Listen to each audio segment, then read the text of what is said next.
नमस्ते, मैं चंद्रशेखर आप सभी को मैं अपने चैनल डिलीजेंट एकेडमी में स्वागत करता हूं। हम लोग बिहार एसएससी के लिए एक मैथ का सीरीज स्टार्ट किए थे, जिसमें हम लोग प्रत्येक दिन बिहार एसएससी में आए हुए मैथ का प्रीवियस ईयर क्वेश्चन और उस पर आधारित मैथ का क्वेश्चन कर रहे हैं। चलिए आज उस सीरीज में हम लोग आगे की तरफ चलते हैं।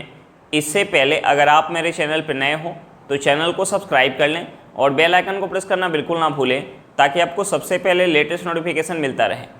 चलिए अब हम लोग क्वेश्चन की तरफ चलते हैं।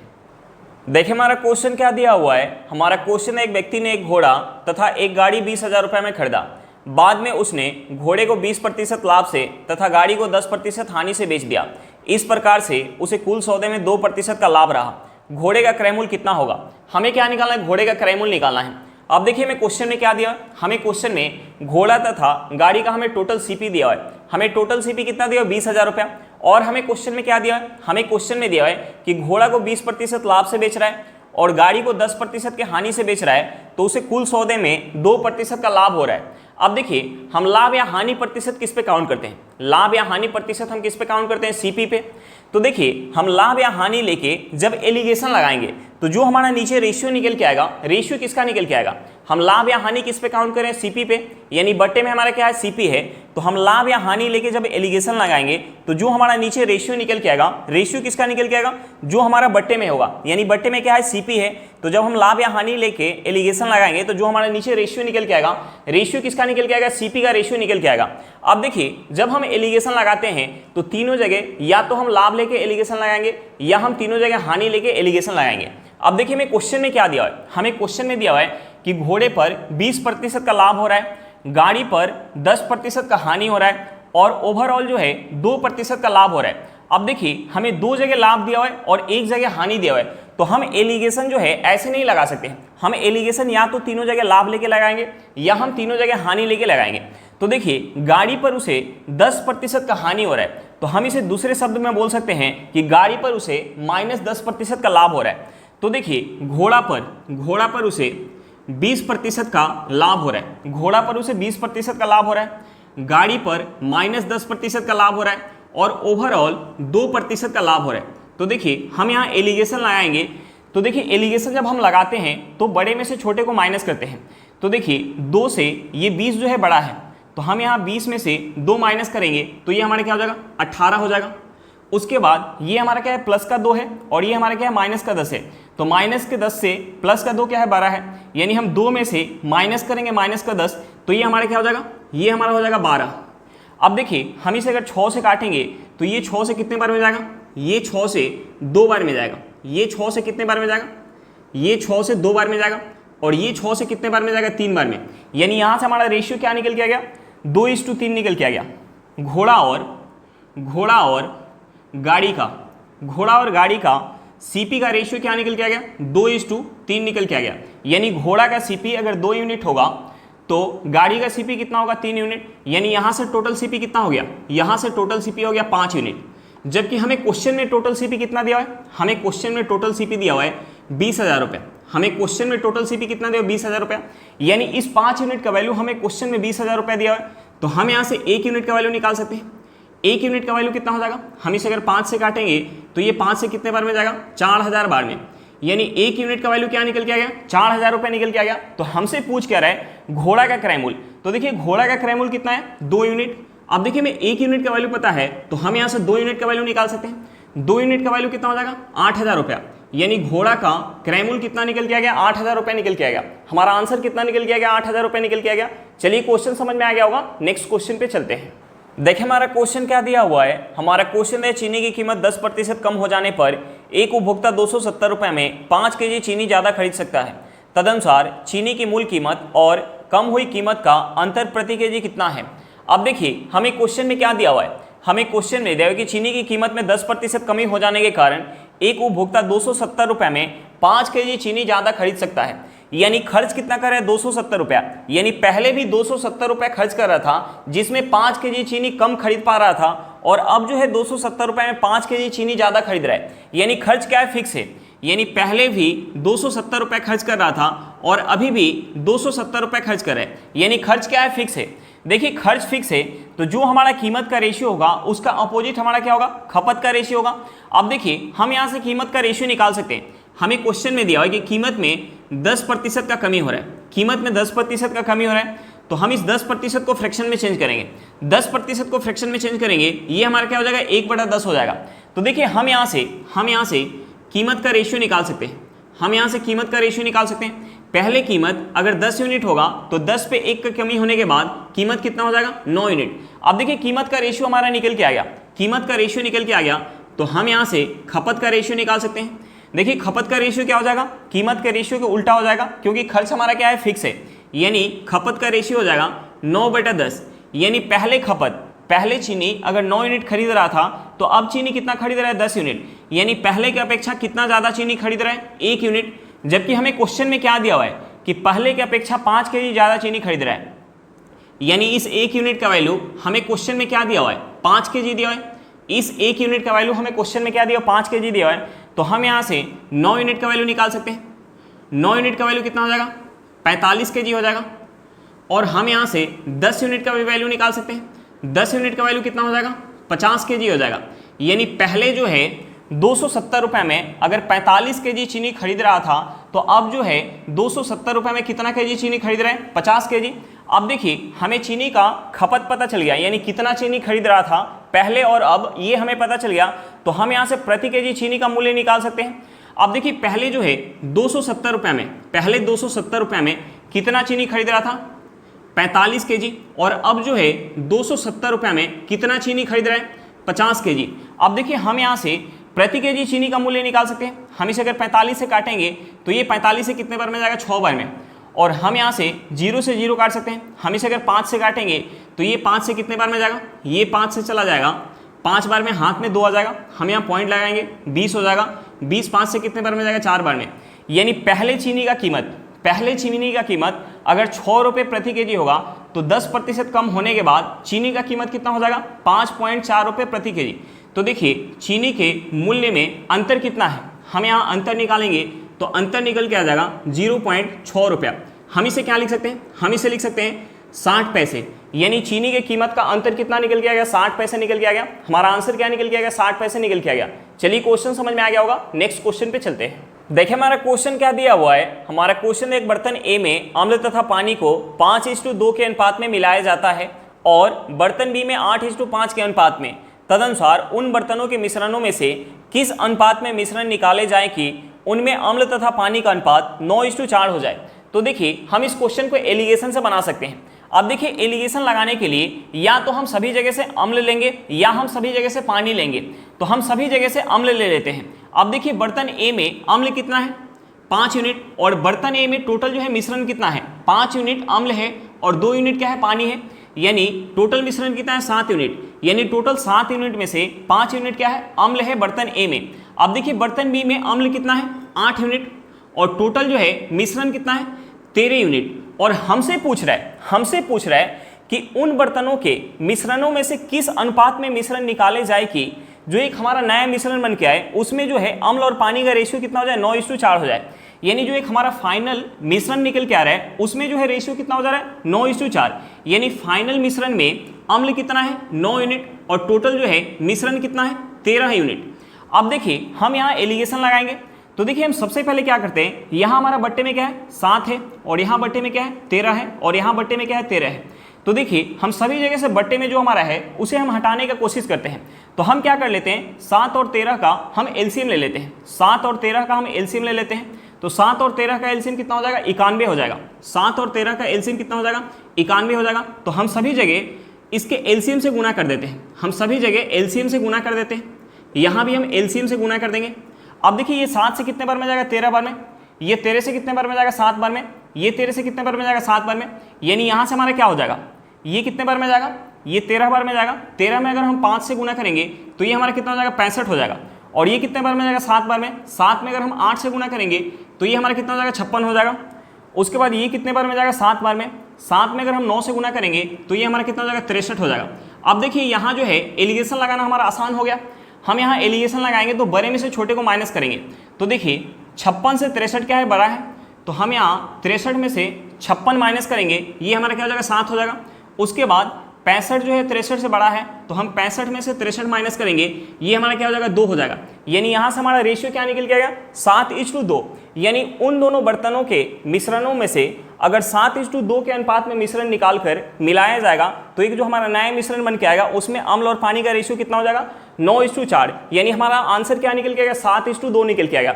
चलिए क्वेश्चन समझ में आ गया होगा, नेक्स्ट क्वेश्चन पे चलते हैं। देखिए हमारा क्वेश्चन क्या दिया हुआ है। हमारा क्वेश्चन है एक किसी व्यवसाय में 64,000 रुपये का निवेश करता है।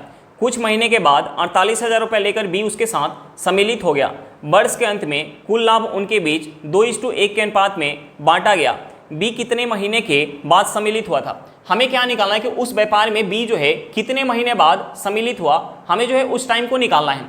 अब देखिए हमें क्वेश्चन में क्या दिया हुआ है, हमें क्वेश्चन में ए का पूंजी दिया हुआ है और हमें क्वेश्चन में क्या दिया हुआ है बी का पूंजी दिया हुआ है और हमें क्वेश्चन में क्या दिया हुआ है एक वर्ष के अंत का हमें लाभ का रेशियो दिया है। तो देखिए हमें क्वेश्चन में लाभ का रेशियो दिया हुआ है, हम लाभ का रेशियो कैसे निकालते हैं। लाभ का रेशियो निकालने के लिए हम पूंजी का रेशियो निकाल के और समय का रेशियो निकाल के हम गुना करते हैं तो हमारा लाभ का रेशियो निकल के आता है। अब देखिए हमें क्वेश्चन में दोनों का हमें पूंजी दिया हुआ है तो हम यहाँ से पूंजी का रेशियो निकाल सकते हैं और हमें क्वेश्चन में दिया है कि ए जो है व्यवसाय की शुरुआत कर रहा है और एक वर्ष के अंत का हमें लाभ का रेशियो दिया है। यानी टोटल टाइम कितना है एक वर्ष का, यानी ए का जो पूंजी होगा और टोटल एक वर्ष के लिए लगा होगा और बी का हमें समय निकालना है तो हम यहाँ बी का समय कुछ मान लेते हैं। तो देखिए हम दोनों के समय का भी रेशियो निकाल सकते हैं और हम पूंजी का रेशियो निकाल सकते हैं। तो समय का रेशियो निकाल के और पूंजी का रेशियो निकाल के हम गुना करेंगे तो हमारा लाभ का रेशियो निकल के आएगा। अब देखिए हमें क्वेश्चन में ए का पूंजी क्या दिया हुआ है, ए का हमें पूंजी दिया हुआ है 64,000 रुपया। बी का हमें पूंजी कितना दिया हुआ है 48,000 रुपया। बी का हमें पूंजी कितना दिया हुआ है 48,000 रुपया। ए का समय कितना है 12 माह। बी का हमने समय मान लिया x माह। तो देखिए पूंजी का हमारा रेशियो निकल के आ गया और समय का रेशियो निकल के आ गया और दोनों का रेशियो निकाल के हम गुना करेंगे तो हमारा क्या निकल के आ जाएगा लाभ का रेशियो। और हमें क्वेश्चन में लाभ का रेशियो क्या दिया 2:1, यानी ये किसके बराबर हो जाएगा 2/1 के बराबर हो जाएगा। अब देखिए हम इस इक्वेशन से x का वैल्यू निकाल सकते हैं। हम यहाँ से 3 जीरो से हम 3 जीरो काट सकते हैं। हम इसे अगर 16 से काटेंगे तो ये 16 से 4 बार में जाएगा और ये 16 से 3 बार में जाएगा। हम इसे अगर 3 से काट लें तो ये 3 से 4 बार में जाएगा। हम 2 से अगर 4 को काटेंगे ये 2 बार में जाएगा। हम यहाँ से क्रॉस गुना करेंगे तो यहाँ से हमारा x क्या निकल के आ जाएगा, x हमारा निकल के आ जाएगा 8 माह। x हमारा क्या निकल के आ जाएगा 8 माह। यानी b का जो पूंजी होगा वो व्यापार में कितने माह के लिए लगा होगा 8 माह के लिए और टोटल समय कितना है, टोटल समय है 12 माह। b का जो पूंजी है 8 माह के लिए व्यापार में लग रहा है। यानी हम यहाँ से माइनस करेंगे तो यहाँ से हमारा क्या निकल के आ जाएगा 4 माह। यानी बी जो है व्यापार में 4 माह के बाद जो है सम्मिलित हुआ होगा। हमारा आंसर क्या निकल के आ गया 4 माह निकल के आ गया। चलिए क्वेश्चन समझ में आ गया होगा, नेक्स्ट क्वेश्चन पे चलते हैं। देखिए हमारा क्वेश्चन क्या दिया हुआ है। हमारा क्वेश्चन है यदि x तथा 1/x x not equal to 0 का औसत m हो तो x स्क्वायर तथा 1/x स्क्वायर का औसत कितना होगा। हमें क्या निकालना है x स्क्वायर तथा 1/x स्क्वायर का औसत निकालना है। तो देखिए हम औसत कैसे निकालते हैं, हम आंकड़ा का औसत कैसे निकालते हैं। औसत निकालने के लिए हम आंकड़ा का योग करते हैं और आंकड़े की संख्या से हम भाग देते हैं तो हमारा औसत निकल के आता है। तो देखिए हम यहाँ से हमें क्वेश्चन में x तथा 1/x का औसत क्या दिया हुआ है m दिया हुआ है। तो हम यहाँ x तथा 1/x का औसत कैसे निकालेंगे, हम इसका योग करेंगे, हम इसका योग करेंगे और इसमें हम 2 से भाग देंगे तो हमारा औसत निकल के आएगा। और औसत हमारा क्या दिया हुआ है क्वेश्चन में m दिया हुआ है, यानी ये किसके बराबर होगा m के बराबर होगा।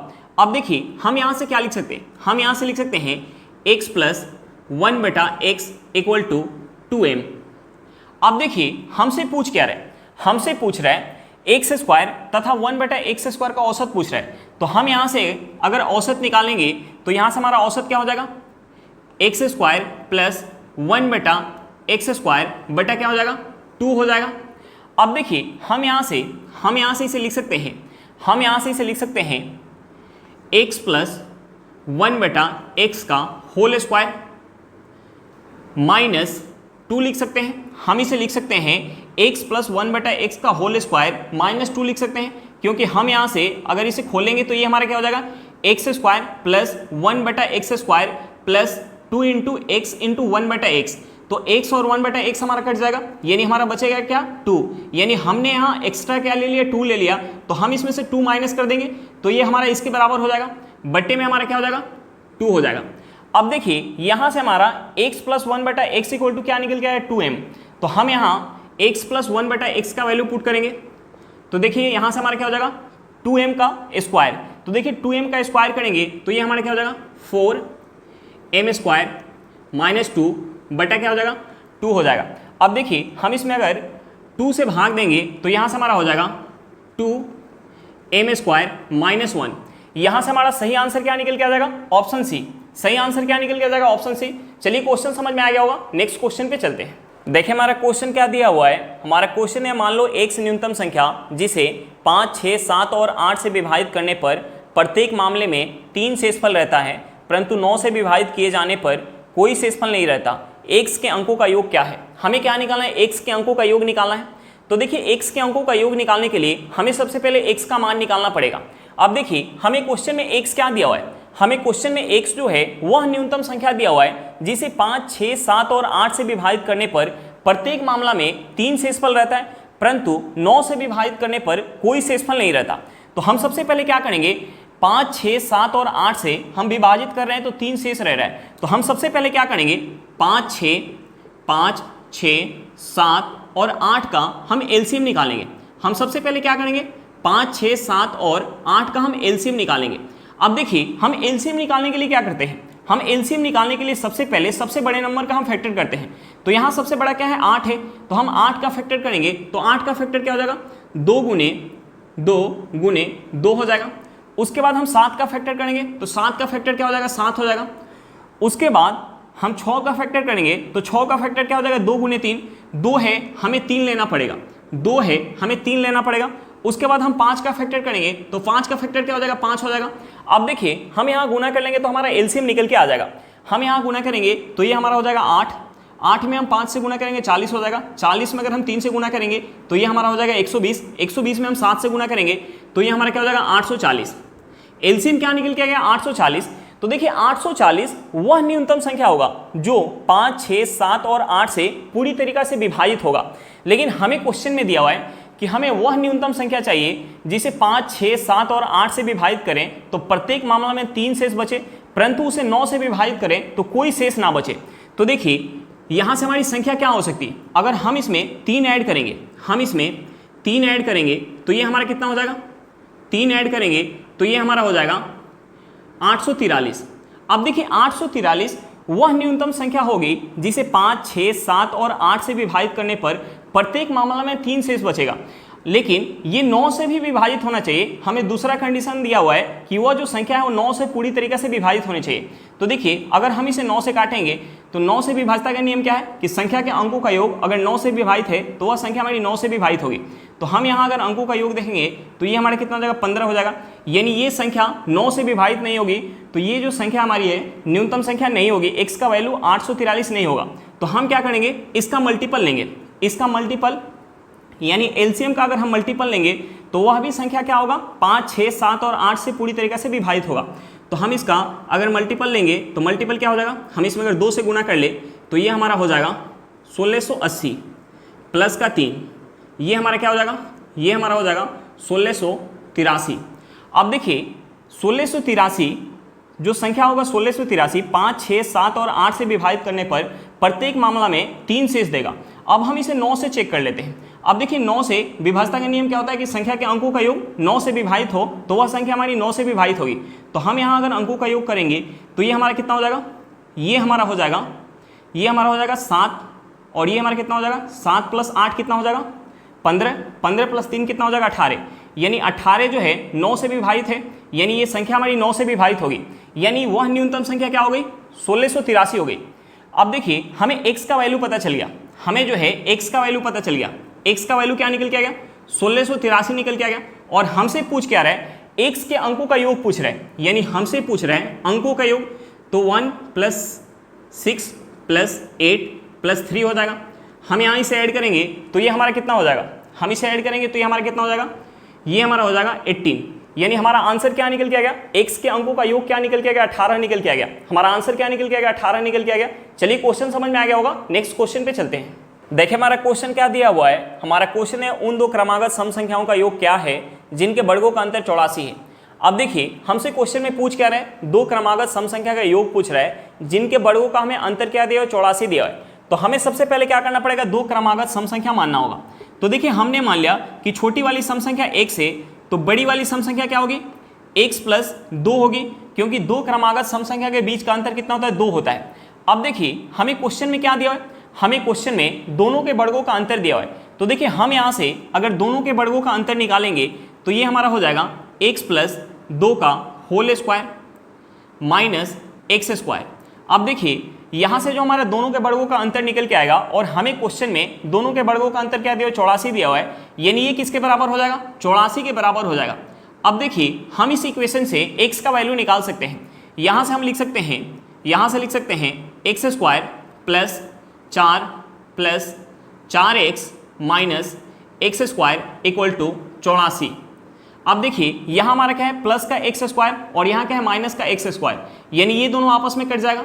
अब देखिए इस 4 को उस साइड ले जाएंगे तो हमारा प्लस में तो माइनस में हो जाएगा, यानी यहाँ से हमारा हो जाएगा 4x इक्वल टू 84 में से अगर हम 4 माइनस करेंगे तो ये हमारा क्या हो जाएगा, 80 हो जाएगा। यहाँ से हमारा x इक्वल टू क्या निकल के आ जाएगा, 20 निकल के आ जाएगा। अब देखिए x का वैल्यू हमें पता चल गया तो हम यहाँ से दोनों सम संख्या बता पाएंगे, यानी छोटी वाली सम संख्या क्या होगी, 20 होगी और बड़ी वाली सम संख्या क्या होगी, 22 होगी। और हमसे पूछ क्या रहे हैं, दोनों सम संख्या का योग पूछ रहे हैं।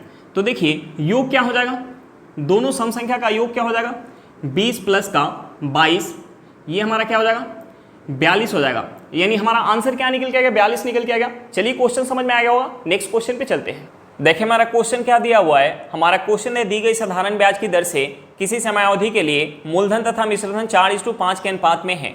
3 वर्ष के उपरांत उसी ब्याज की दर से मूलधन का मिश्रधन से अनुपात 5:7 हो जाता है, ब्याज की दर है। हमें क्या निकालना है, रेट ऑफ इंटरेस्ट निकालना है। अब देखिए हमें क्वेश्चन में क्या दिया हुआ है, हमें क्वेश्चन में प्रिंसिपल और अमाउंट का रेशियो दिया हुआ है। हमें क्वेश्चन में प्रिंसिपल और अमाउंट का रेशियो दिया है। तो देखिए हमने मान लिया कि टाइम जो है t वर्ष है और यहाँ ब्याज दर जो है r% है, तो हमें प्रिंसिपल और अमाउंट का रेशियो कितना दिया हुआ है, 4:5 दिया हुआ है। प्रिंसिपल और अमाउंट का रेशियो कितना दिया, 4:5 दिया हुआ है। अब देखिए मैं क्वेश्चन में आगे क्या दिया हुआ है कि 3 वर्ष के उपरांत उसी ब्याज की दर से मूलधन का मिश्रधन से अनुपात 5:7 हो जाता है। यानी 3 वर्ष के उपरांत, यानी 3 और वर्ष के बाद, यानी अब समय कितना हो जाएगा, पहले समय t वर्ष का था तो अब समय कितना हो जाएगा, t प्लस 3 वर्ष का। और यहाँ भी रेट ऑफ इंटरेस्ट क्या है, r% है। तो यहाँ जो है प्रिंसिपल और अमाउंट का रेशियो कितना हो जा रहा है, 5:7 हो जा रहा है। अब देखिए यहाँ प्रिंसिपल कितना है, 4 यूनिट और यहाँ प्रिंसिपल कितना है, 5 यूनिट। तो हम सबसे पहले प्रिंसिपल को बराबर करेंगे। अब देखिए इस 4 और 5 को बराबर करने के लिए हम क्या कर सकते हैं, अगर इस 4 में हम 5 से गुना कर लें और इस 5 में अगर हम 4 से गुना कर लें तो ये दोनों बराबर हो जाएगा।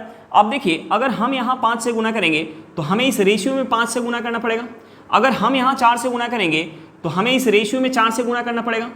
अब देखिए यहाँ से हमारा रेशियो क्या हो जाएगा, हम इसमें 5 से गुना करेंगे तो ये हमारा हो जाएगा 20:25 हो जाएगा। हम इसमें अगर 4 से गुना करेंगे तो ये हमारा हो जाएगा 20:28 हो जाएगा। अब देखिए यहाँ प्रिंसिपल कितना है, 20 यूनिट और यहाँ भी प्रिंसिपल कितना है, 20 यूनिट। अब देखिए यहाँ अमाउंट कितना है, यहाँ अमाउंट है 25 यूनिट और यहाँ अमाउंट कितना है, 28 यूनिट। अब देखिए यहाँ की अपेक्षा यहाँ जो है अमाउंट कितना ज़्यादा है, 3 यूनिट अमाउंट ज़्यादा है। अब देखिए 3 यूनिट अमाउंट ज़्यादा क्यों है, यहाँ टाइम क्या है, t वर्ष का और यहाँ टाइम क्या है, t प्लस 3 वर्ष का। यहाँ रेट ऑफ इंटरेस्ट क्या है, r% और यहाँ भी रेट ऑफ इंटरेस्ट क्या है, r%। देखिए यहाँ जो है 3 यूनिट ज़्यादा अमाउंट क्यों मिल रहा है, 3 वर्ष ज़्यादा होने के कारण 3 यूनिट ज़्यादा जो है अमाउंट मिल रहा है। अब देखिए यहाँ जो ब्याज काउंट हो रहा है, साधारण ब्याज की दर से ब्याज काउंट हो रहा है, यानी यहाँ से हमें क्या पता चल गया कि 3 वर्ष में 3 यूनिट का साधारण ब्याज मिल रहा है। 3 वर्ष में साधारण ब्याज कितना मिल रहा है, 3 वर्ष में 3 यूनिट का साधारण ब्याज मिल रहा है। यानी हम यहाँ से निकाल सकते हैं कि 1 वर्ष में कितना साधारण ब्याज मिलेगा, 1 वर्ष में कितना साधारण ब्याज मिलेगा, 1 यूनिट। अब देखिए हमें पता चल गया कि 1 वर्ष में 1 यूनिट साधारण ब्याज मिल रहा है और हमें प्रिंसिपल पता है, तो हम यहाँ से रेट ऑफ इंटरेस्ट निकाल सकते हैं। अब देखिए 1 यूनिट का ब्याज मिल रहा है 1 वर्ष में कितने पर, 20 यूनिट पर, गुने हम 100 करेंगे तो यहाँ से हमारा रेट ऑफ इंटरेस्ट निकल के आ जाएगा। अब देखिए 20 से 100 कितने बार में जाएगा, 5 बार में, यानी यहाँ से हमारा रेट ऑफ इंटरेस्ट क्या निकल के आ गया, 5% निकल के आ गया। हमारा आंसर क्या निकल के आ गया, 5% निकल के आ गया। चलिए क्वेश्चन समझ में आ गया होगा, नेक्स्ट क्वेश्चन पे चलते हैं। देखिए हमारा क्वेश्चन क्या दिया हुआ है, हमारा क्वेश्चन है 5% वार्षिक चक्रवृद्धि ब्याज की दर से उधार दी गई 6,000 रुपये की धनराशि का 2 वर्ष का मिश्रधन कितना होगा। हमें क्या निकालना है, 2 वर्ष का मिश्रधन निकालना है। अब देखिए हमें क्वेश्चन में प्रिंसिपल कितना दिया हुआ है, हमें क्वेश्चन में प्रिंसिपल कितना दिया हुआ है, 6,000 रुपया। हमें प्रिंसिपल कितना दिया हुआ है, 6,000 रुपया। और हमें क्वेश्चन में रेट ऑफ इंटरेस्ट कितना दिया हुआ है, रेट ऑफ इंटरेस्ट 5% दिया हुआ है, और हमें टाइम कितना दिया हुआ है, हमें टाइम कितना दिया, हमें टाइम दिया हुआ है 2 वर्ष का, टाइम कितना दिया 2 वर्ष का, और हमसे पूछ कह रहे हैं अमाउंट पूछ रहे हैं, पूछ कह रहे हैं अमाउंट पूछ रहे हैं। तो हम सबसे पहले 2 वर्ष का चक्रवृद्धि ब्याज निकाल लेते हैं।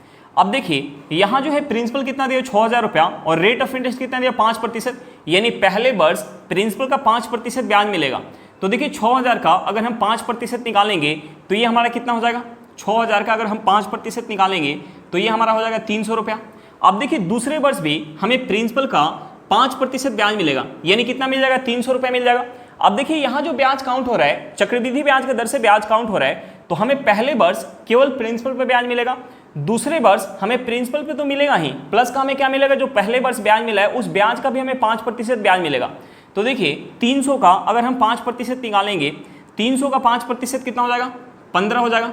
यहाँ से हमारा टोटल CI क्या निकल के आ जाएगा, यहाँ से हमारा टोटल CI निकल के आ जाएगा, हम इसे ऐड करेंगे, ये हमारा हो जाएगा 615 रुपया। अब देखिए हमें CI पता चल गया, तो हमसे पूछ कह रहे हैं अमाउंट पूछ रहे हैं। तो देखिए अमाउंट निकालने के लिए अगर हम प्रिंसिपल में अगर हम ब्याज ऐड कर देंगे, ब्याज कितना है 615 रुपया, तो हमारा क्या निकल के आ जाएगा, अमाउंट निकल के आ जाएगा। यहाँ से हमारा अमाउंट कितना निकल के आ जाएगा, 6,615 रुपया। हमारा आंसर क्या निकल के आ गया, 6,615 रुपया निकल के आ गया। चलिए क्वेश्चन समझ में आ गया होगा, नेक्स्ट क्वेश्चन पे चलते हैं। देखिए हमारा क्वेश्चन क्या दिया हुआ है, हमारा क्वेश्चन है A कार्य को 4 दिन में कर सकता है और B उसे 12 दिन में कर सकता है, दोनों मिलकर उस कार्य को कितने दिन में पूरा करेंगे। अब देखिए हमें क्वेश्चन में क्या दिया हुआ है, हमें क्वेश्चन में दिया हुआ है कि A जो है उस काम को अकेले जो है 4 दिन में कर सकता है, B जो है उस काम को अकेले 12 दिन में कर सकता है। तो हमसे पूछ रहे हैं कि दोनों मिलके, यानी A प्लस B दोनों मिलके उस काम को कितना दिन में कर पाएंगे। तो देखिए हम क्या करेंगे, 4 गुने 12 करेंगे, बटे हम क्या करेंगे 4 प्लस का 12। अब देखिए इसे सॉल्व करेंगे तो यहाँ से हमारा निकल के आ जाएगा कि दोनों मिलकर उस काम को कितना दिन में कर पाएंगे। तो देखिए हम यहाँ 4 से 12 में गुना करेंगे तो ये हमारा क्या हो जाएगा 48 हो जाएगा। हम इसे ऐड करेंगे तो ये हमारा क्या हो जाएगा 16 हो जाएगा। 16 से 48 कितने बार में जाएगा, 3 बार में, यानी यहाँ से हमारा क्या निकल के आ गया 3 दिन, यानी दोनों मिलके उस काम को कितना दिन में कर पाएंगे, 3 दिन में कर पाएंगे। हमारा आंसर क्या निकल के आ गया, 3 दिन निकल के आ गया। चलिए क्वेश्चन समझ में आ गया होगा। आज के लिए इतना ही, फिर मिलते हैं नेक्स्ट क्लास में। अगर क्लास अच्छा लगे तो क्लास को लाइक करिएगा, अगर आप मेरे चैनल पर नए हो तो चैनल को सब्सक्राइब करिएगा और क्लास को अपने दोस्तों के साथ शेयर करना बिल्कुल मत भूलिएगा। चलिए बाय बाय।